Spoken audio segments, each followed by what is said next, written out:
Tak terlihat ternyata di foto itu ada dua sosok pasukan hantu pembunuh.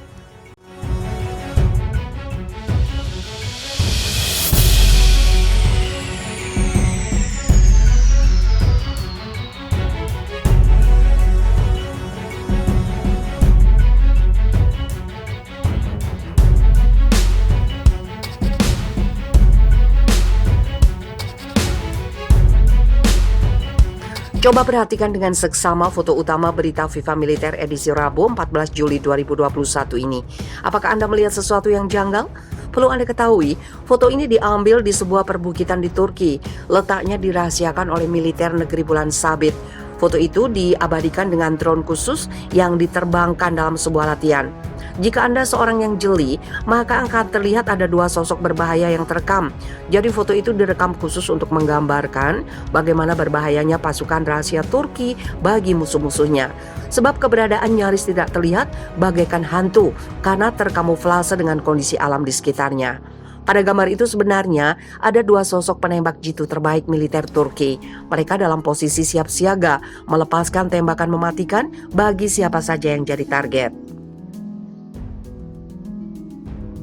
Dalam siaran resminya, militer Turki tidak menyebutkan identitas kedua penembak jitu itu dan dari batalion apa mereka berasal.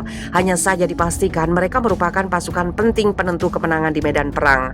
Filosofi penembak jitu kami, melihat tanpa terlihat, satu tembakan satu nyawa, tulis militer Turki. Kedua penembak jitu itu berada tepat di atas bukit di sela bebatuan besar. Salah satu dari mereka dalam posisi tiarap dengan senjata mengarah ke depan. Satunya lagi dalam posisi duduk runduk, menyandar ke batu dengan mata menempel pada teropong pengintai. Tubuh mereka tidak bisa terlihat karena mengenakan seragam dan kain penyamaran khusus berwarna abu-abu, menyesuaikan dengan kondisi alam di lokasi itu. Militer tanah air, dalam hal ini Tentara Nasional Indonesia, juga memiliki pasukan serupa. Disebutnya penembak runduk. Penyamarannya juga hampir sama. Hanya saja alat kamuflase yang dikenakan berbeda warna. Penembak runduk TNI dominan mengenakan warna kamuflase hijau, menyesuaikan kondisi alam NKRI yang tropis.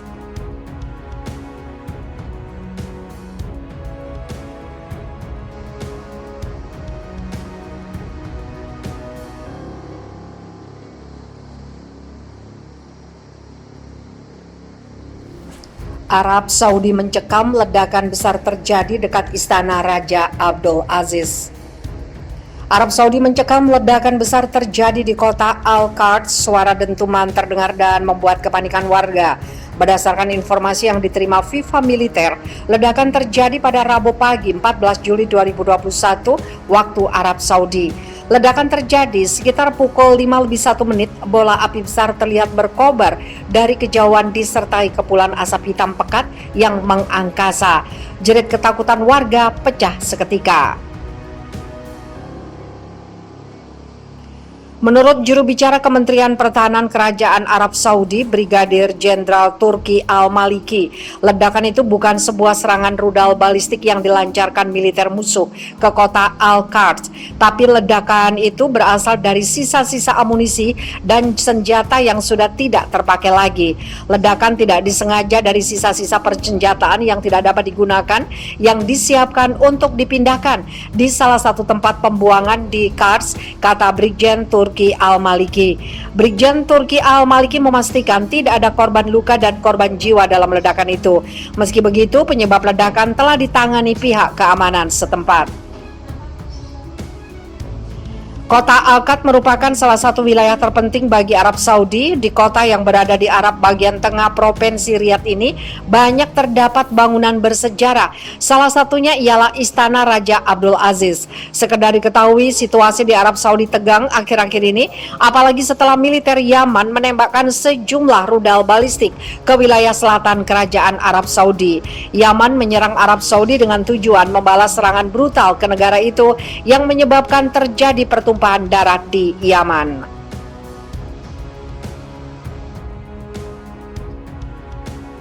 Iron Dome nyaris merudal jatuh jet tempur F-15 Israel saat perang Gaza. Sebuah laporan terbaru mengungkapkan bahwa sebuah rudal interceptor dari sistem pertahanan Iron Dome nyaris menghantam jet tempur F-15 Israel selama perang dengan milisi Palestina di Gaza baru-baru ini.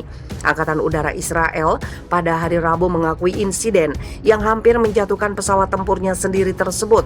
Mengutip laporan Channel 12, selama pertempuran Mei lalu sebuah rudal interceptor dari sistem pertahanan Iron Dome yang ditembakkan ke sebuah roket yang diluncurkan dari Gaza. Namun operator Iron Dome secara tidak sengaja mengunci sebuah pesawat F-15 yang terbang di atas jalur Gaza. Rudal interceptor itu akhirnya diledakkan oleh operator Iron Dome beberapa saat sebelum mengenai jet tempur F-15. Bahkan pecahan peluru dari misil interceptor menghantam pesawat tempur tersebut. Laporan sedikit berbeda dari Channel 12 mengatakan rudal pencegat itu ditembakkan dengan sengaja ke F-15 setelah salah mengidentifikasikannya sebagai roket Gaza yang menuju ke Israel.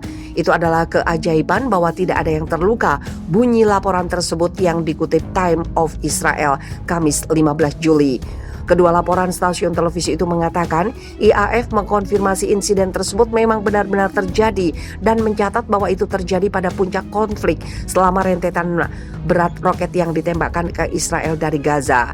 Militer Zionis mengatakan bahwa pelajaran sedang dipelajari dari insiden tersebut. Ini adalah insiden yang kompleks di mana Angkatan Udara diharuskan untuk mencegat roket dan pada saat yang sama menyerang Gaza, kata militer dalam sebuah pernyataan di Channel 12. Kami sedang menyelidiki insiden tersebut untuk melakukan perbaikan serta melanjutkan untuk menjalankan misi demi keselamatan orang-orang di Israel. Insiden yang dilaporkan pada hari Rabu bukanlah peristiwa pertama yang diakui publik di mana Iron Dome mengunci sebuah pesawat Israel. Setelah pertempuran Mei lalu, tentara Zionis mengakui bahwa sistem pertahanan rudal Iron Dome telah menembak jatuh salah satu drone pasukan pertahanan Israel. Menurut harian Haaretz yang pertama kali melaporkan jatuhnya pesawat tidak berawak Skylark, insiden itu menimbulkan kekhawatiran di Angkatan Udara Israel, mengingat keharusan bagi pertahanan udara negara itu dapat mengidentifikasi pesawat musuh dan menjatuhkannya. Laporan itu yang tidak mengutip sumber mengatakan kemampuan Iron Dome untuk membedakan antara pesawat yang bermusuhan dan tidak bermusuhan adalah alasan utama otoritas penerbangan internasional memberi Israel lampu hijau untuk menjaga wilayah udaranya tetap terbuka untuk penerbangan komersial selama pertempuran. Selama Operation Guardian of the Walls, nama IDF untuk perang 11 hari yang dimulai pada 10 Mei setelah milisi Palestina menembakkan roket ke Yerusalem di tengah meningkatnya ketegangan Israel-Palestina atas kota itu.